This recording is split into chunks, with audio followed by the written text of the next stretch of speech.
Get them low.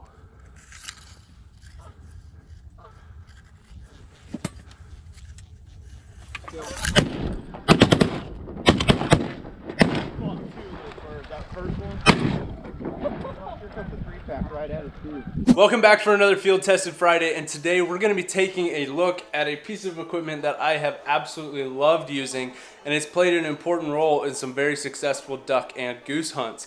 And that piece of equipment is my ice ripper. This is made by J2 Outdoors. It is a phenomenal piece of equipment. If you guys aren't familiar with what an ice ripper does, it is used to thaw out frozen ponds. It's not a heater. What it does is it uses a propeller to push water to thaw the ice.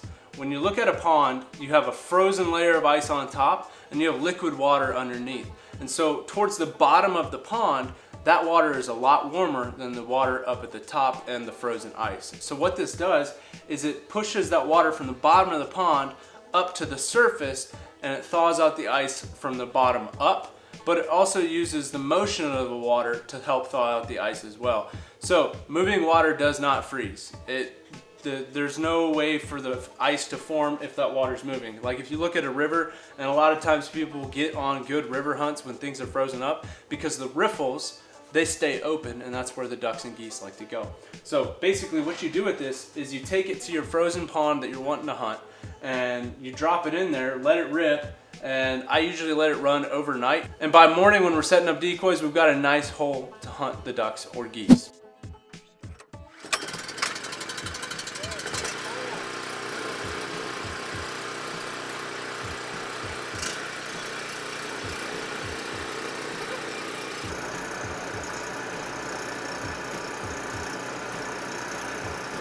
What I like to do when I use the ice ripper is I like to put it in, but also break up everything behind it and get a nice started hole.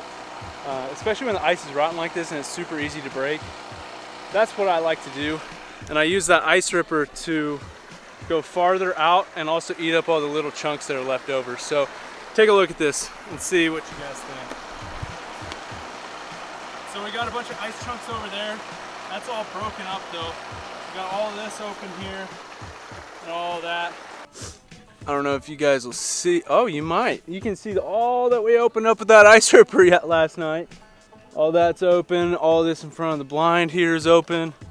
And we got a nice little strip over there. So the way we had the ice ripper set up, it does form a hole that looks like a giant finger coming out.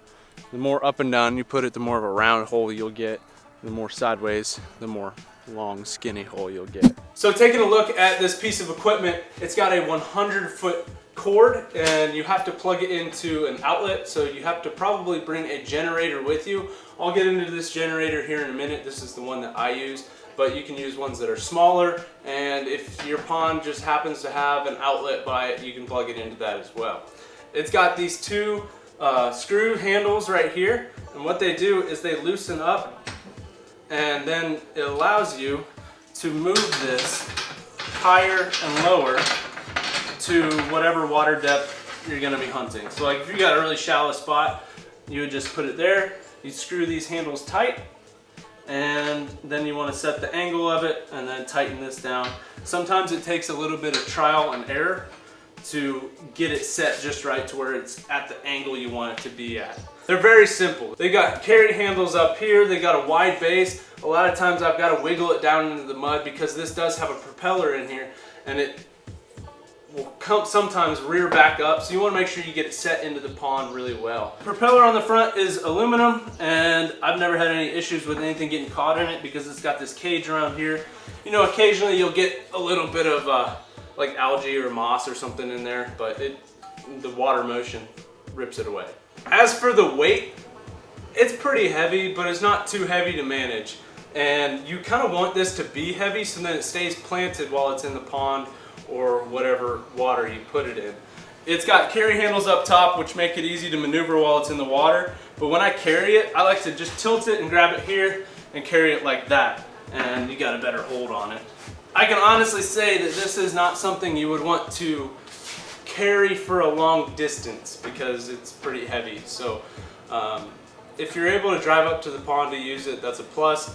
If not, it's manageable, especially if you got 2 guys, you could carry it a long ways, but personally, I like to be able to just drive up to the pond and drop it in there. So that is the basic overview of the Ice Ripper. They're pretty simple machines and they do a great job of thawing out water to hunt.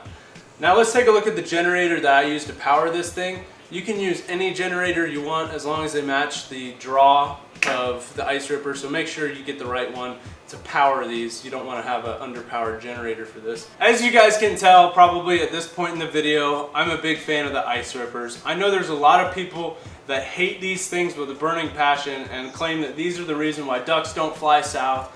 They keep open water all year long and that's why people are killing birds all the time. That's completely false. If you start to think about it, how is one open pond going to stop a whole migration? It's not going to happen.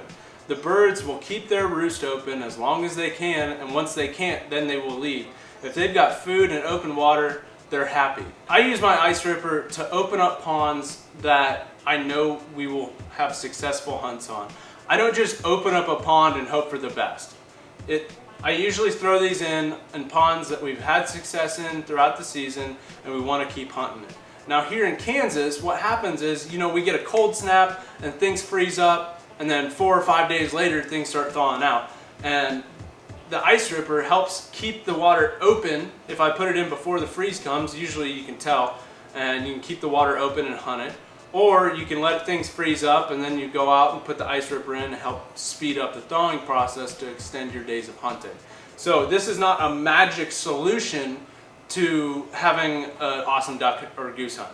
In addition to using this to open up ponds, I can also use this to give motion to the decoys.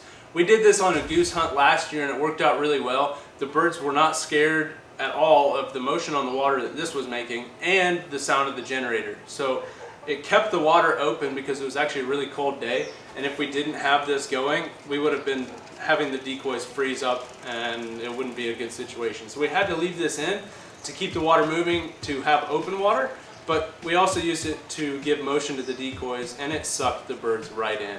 So it's not just for opening ponds, you can use it to give motion to your decoy spread.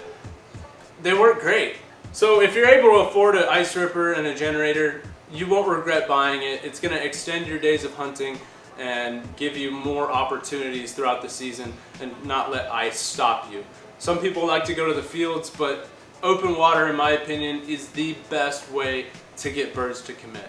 So that's what I use this thing for. Putting open water on ponds that I know the birds have been using, and some days it's just, you get lucky and it works. Some days it just doesn't work. They've got other stuff on the agenda. So it's not a magic weapon, it's a very useful tool. As you can see, I got a Predator generator. These are from Harbor Freight. You can get them at a really fair price over there. I've never had any issues with a Predator motor before, so I'm gonna trust this thing for a long time, hopefully. It's got multiple plugs on it. It starts up on one pull every single time for me. I bought this brand new last year, so it's still pretty new. But it's got 4 plugs you can use. I've charged my phone on it. I've powered a Ice Ripper. I'm looking forward to maybe using this to power a Traeger at some point in the field. But it's got all kinds of plugs you can use. But main thing is you can plug the Ice Ripper in here. It's got the big tank. It runs all night. It's got a fuel gauge, which is pretty nice. And then I also got the wheel kit for it so I can wheel it around. And the thing about the wheel kit is it looks pretty flimsy. It looks like, that'd be a bad idea to be dragging around through grass and stuff when you're hunting. But let me tell you, these wheels have, they've impressed me a lot because they've gone through everything I'm needing them to go through, and they're sturdy little wheels. And it makes it a lot easier to wheel this thing around because generators are pretty heavy, and I've lugged them around before. It's not super fun. So having the wheel kit is definitely a plus, and I recommend it for like 35 bucks. You can pick them up. So it's worth the extra money you spend on it. I got the 3500 watt generator because then I can run 2 Ice Rippers off of this one, which that's going to be a perk someday. I haven't done that yet, but hopefully we do soon. So if you guys are interested in checking these things out further, I'll leave a link to their website in the description of this video and you guys can go check it out. I like it. I enjoy using it. I get amped up every time I get to put this in because I know that there's a chance we're gonna have a really good hunt, because if it's a really big pond and you got a small hole, those birds are gonna work in really close. I love it. That's all I gotta say. I recommend it if you're able to afford one and have places to use it. If you guys like this video, leave it a thumbs up and hit that subscribe button if you haven't already. Be sure to follow me on my social media. I've got Twitter, Instagram, Snapchat, and Facebook. Follow me on there and stay up to date with what's going on. But that's all I've got for today. I hope you guys enjoyed it, and I will catch you on the next one.